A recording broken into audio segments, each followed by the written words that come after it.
ఎందుకు చేశారు ఇలాగ హిందువులు? తప్పు కదా. ఇంత కష్టపడి 500 ఏళ్ల తర్వాత మీకోసం రాముడిని తీసుకొచ్చి గుడిని కడితే ఇంత అన్యాయం చేయొచ్చా? ఓ, మీ ఇల్లు కూల్చేశారా? మీకు ఉండడానికి ఇల్లు లేదా? చంటి బిడ్డలతో తిండి లేక నిల్వ నీడలేక రోడ్ల మీదే ఉండిపోయారా? చాలండి. అయితే మాత్రం మరి దేవుడికి నీడొద్దా?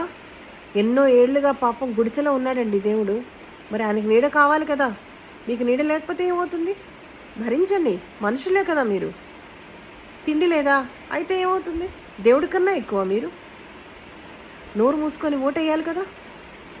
ఎవరి కోసం ఇదంతా చేశాడు పాపం మోదీ?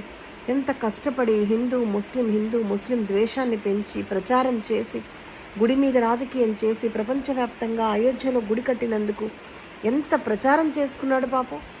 ఈసారి ఘన విజయం సాధించాడు.